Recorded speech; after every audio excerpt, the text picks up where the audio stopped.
welcome to the first episode of Art Hat, in which I pull whatever I feel like out of a hat, which is basically whatever I happen to be working on at the moment, and then you get subjected to me babbling for 10 to 20 minutes. People, for whatever reason, they like to watch others draw, color, what have you. It's a soothing sort of thing, so sit back and be soothed. Our character today is Zeva the Wolf. It was requested by a person with the name of Zeva the Wolf. You'll see me occasionally flashing over to the other drawing. That's theirs. Anyway, I will link to them at the end. Um, a little bit about this program, if you're wondering what's going on there. This is Affinity Photo. You can use Photoshop brushes in it, at least the older ones, the ABR files. The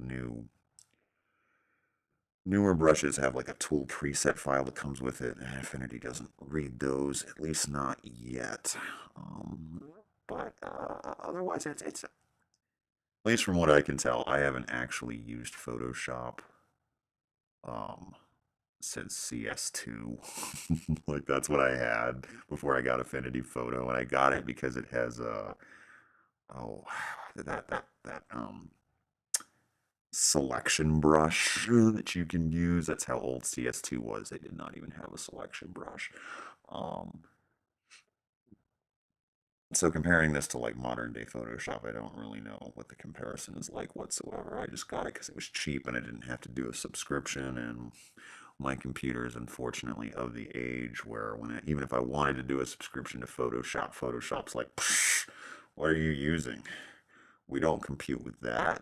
So couldn't even have it even if I wanted to. The line work you see is actually done in Krita, which is a free painting program, and they have really good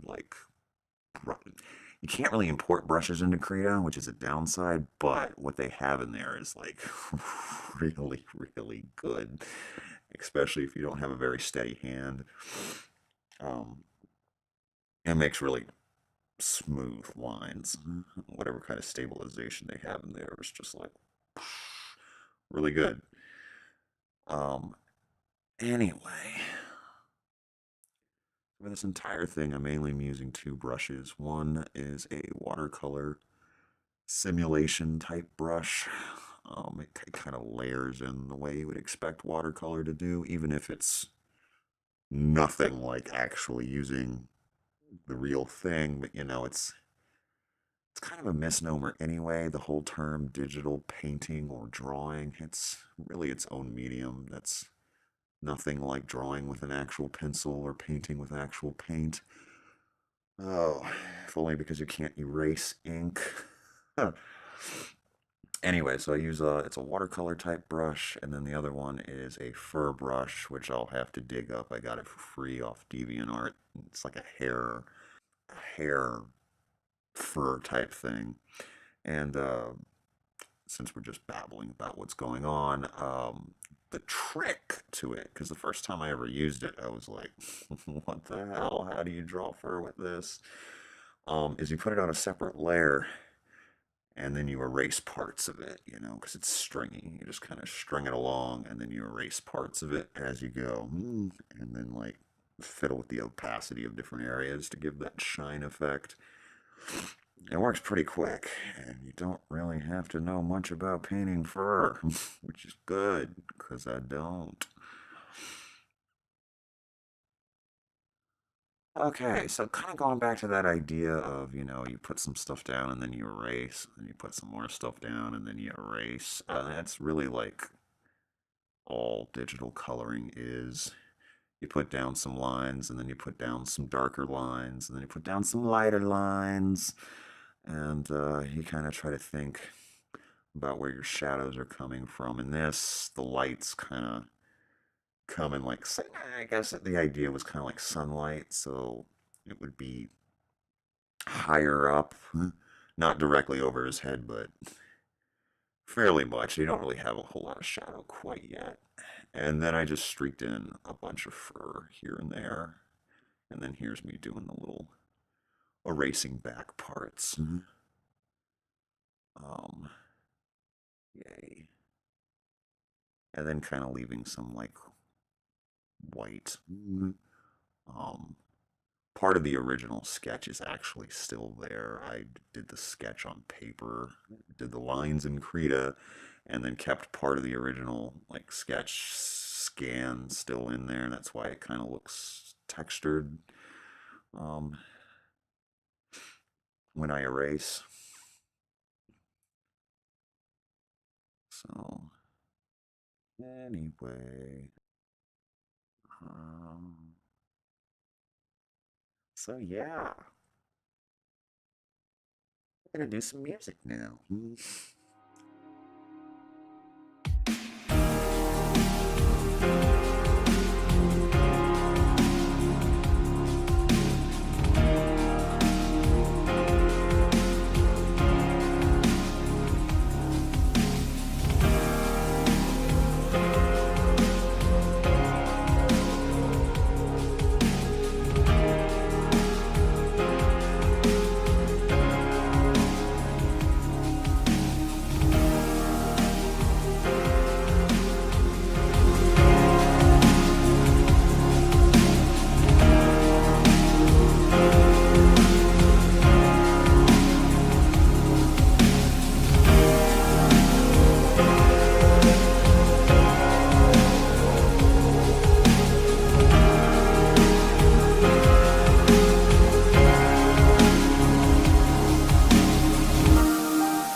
Background to this I started with is a couple of textures. One's literally a photo of some toned sketchbook paper I have, and then the other was like blended together with some photos. I mean, hang out on DeviantArt long enough, you'll like textures are everywhere.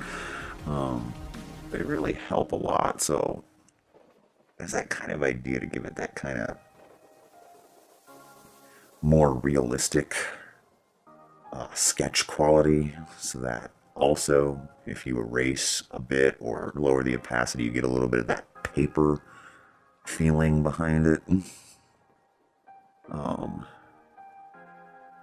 and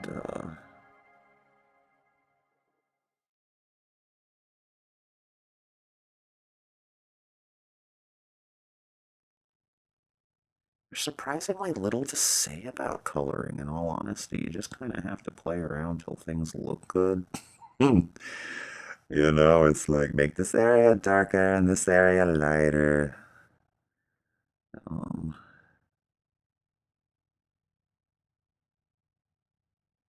oh, with the watercolor brush, if you're using it, the trick, because you get streaks every time you pick it up. If you pick it up and then, like, say you color a bit, and you pick up and then you color some more. So the idea is to color the entire area without lifting the stylus on the tablet at all, and then come back in and you can make things darker. It's just, yeah, a lot of tiny little minute decisions. This, by the way, everybody looks like they're total badasses when you speed up any kind of art process. Like, oh yeah, I can totally sketch. Look how quick it's going. This is like times four. Yeah, I'm also kind of slow in general, I think, than most people. See like these speed paints, and people are like, look what I did. It's beautiful. I did it in 20 minutes. Or they'll do this like ultra realistic crazy, wonderful looking piece, and it took them like an hour and a half. And I'm like, yeah, I did some stuff that doesn't suck. It took 2 hours to color. I'm like, yeah, this actually took longer than 2 hours to color this because I kept getting up and moving around um, and watching YouTube. Um, but, whatever. I think it's time for a dog break now.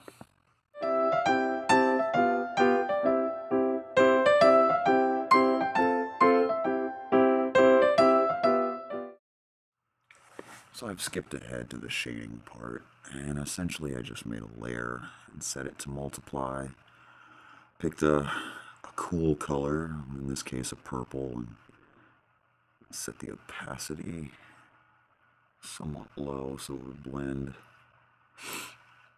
And then you just kind of flit around, finding where the shadows need to be darker.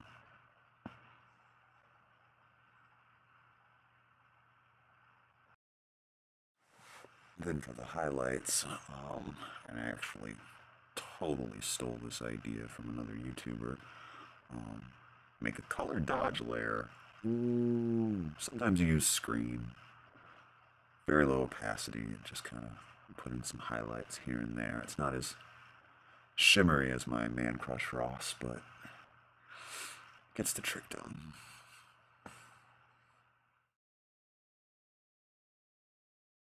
Here I was just adding a little bit more contrast. I actually did it in the color balance adjustment, which is a first for me. Set to screen, and then you can go into the settings and get it so that the layer only affects your highlights, not your darks. That's what that little grid was that popped up. And then last but not least, I always go into Nix plugins, which is actually a photo filter thing. Google created it. It's just Google search Nix, N-I-K, and they should pop up. You can download them for free. And the majority of them actually work in Affinity Photo. There's a few that are a little buggy. They were actually created for Photoshop. Um, but it's just nice. It gives you, you can do a reflector effect and add a nice vignette. You probably get the same with some gradient tools, but Nix seems to make it a little faster.